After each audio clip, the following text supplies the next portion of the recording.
Tarkir is a plane that is home to 5 human clans alongside great and powerful dragons. Each of the clans are distinct in their own ways of life, values, and ideologies, and over time has battled with the dragons for dominion over the plane.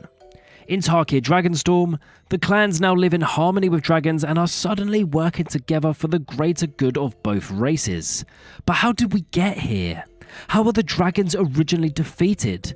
How were they able to recover from near extinction and regain power?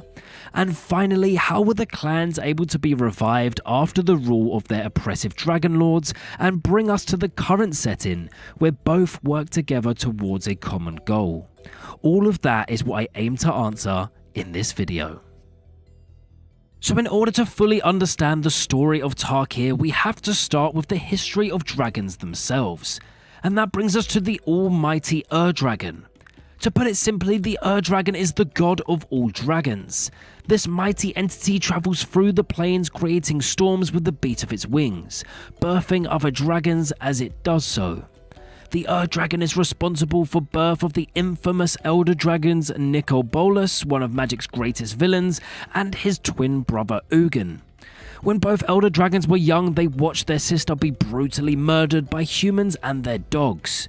This ignited a deep hatred for humans within Bolas, and he wanted to gain power so that he could finally avenge their sister by wreaking complete and utter havoc across the multiverse.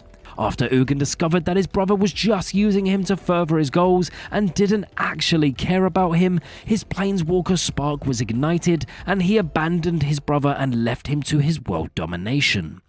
After exploring the multiverse for a while, Ugin settled on Tarkir and made the plane his home. He used his magic to birth dragons much like the Dragon birthed him, and he also shared his powers with the human inhabitants of the plane in order to make sure that they would be safe from the dragons he had created. After learning that Ugin conspired against him, Bolas travelled to Tarkir and killed his brother for his betrayal. Ugin's death meant that less new dragons were being birthed, and the clans of Tarkir took this as an opportunity to seize control over the plane. Now it's time for the plot twists. You see, when Ugin died, his spirit did not disappear. Instead, his spirit took up residence inside the mind of the planeswalker Sarkhan. Sarkhan would often hear whispers in his head, which we know was Ugin speaking to him as a plea for help. After many years, Sarkhan discovered this for himself and travelled back to his home plane of Tarkir. Using a spiritual nexus that surrounded Ugin's bones, he travelled back in time in order to change history forever. Sarkhan used a Hedron, a magical draconic power stone stored with Ugin's life force to prevent Ugin from dying. Instead, Ugin hibernated in a nest of these Hedrons in order to heal from his injuries.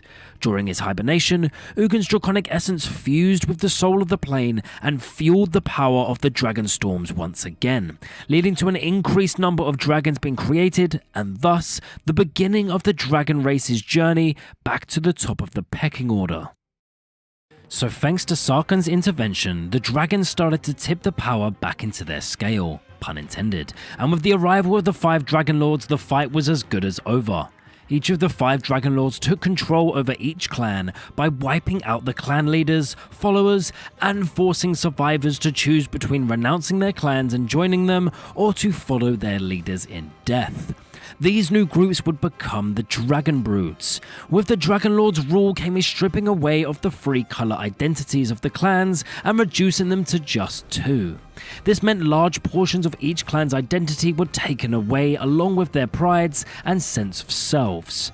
Life for non-dragons were harsh during these times, and after a while, whispers of a rebellion started to take form on the tongues of those that longed for the revival of the clans and a return of traditions of the past. 5 years ago from today, Ugin was fully revived and he left the plane of Tarkir, which led to the weakening of the Dragonstorms. This was the moment the rebel leaders had been waiting for, a chance to take back control and bring back the clans to their former glories. Narset of the Jeskai, the clan that tasked themselves with the care of Tarkir's future, came to the conclusion that in order for the clans to be revived and prosper, there would need to be a way that the dragons and humans could live harmoniously as opposed to starting another great war. In her research for a solution, she came across a powerful spell scroll that was said to have the ability to summon the soul of the plane. Narset took this scroll to the other clan leaders, where they discussed the use of its power. Narset was worried about using the scroll as she knew it would come with great risks. However, the other rebel leaders decided it was a necessary risk they had to take if they had any hope of regaining any power they once had. The decision was made, and the rebel leaders gathered at the site of Ugin's hibernation and performed the Storm Nexus ritual. To the shock of all that were present, this ritual created a giant dragonstorm, in which 5 spirit dragons emerged from its central nexus. Narset took it upon herself to try and control one of the dragons by mounting its back and poured her will into its spirit. The other rebel leaders quickly followed by doing the same. With this act, the clan leaders were able to influence the physical form of each dragon, and once the ritual was over, 5 spirit dragons created in the image of each of the mighty clans were born.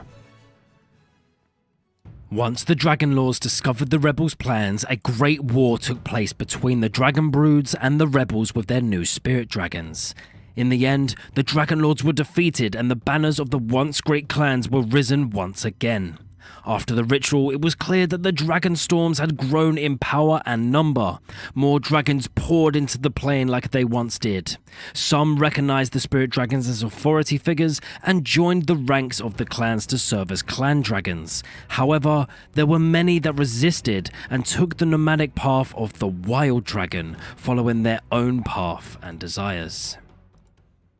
Though the clans were once again formed under their old names, they were not copies of their old iterations. The new clans now lean heavier into the colour that which they lost. After all, absence does make the heart grow stronger. And yet, even with these new changes, one thing did remain the same: the conflict for power and territory. So there you go, guys. Everything you need to know about Tarkir Dragonstorm lore in under 10 minutes. I really enjoyed making this one for you guys. To be honest, the lore is something that I'm super passionate about. As a new player, I really want to learn about all the lore that I've missed, and I want to share that with all you guys as well. And reality is, I know a lot of you do not have the time to be spending hours reading through Planeswalkers guides.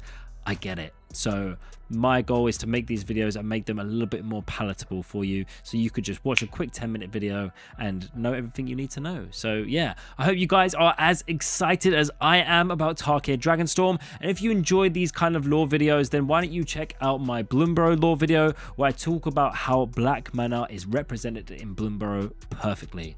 Other than that, guys, I hope you have a lovely rest of your days, and I hope to see you all again in the next one. Cheers.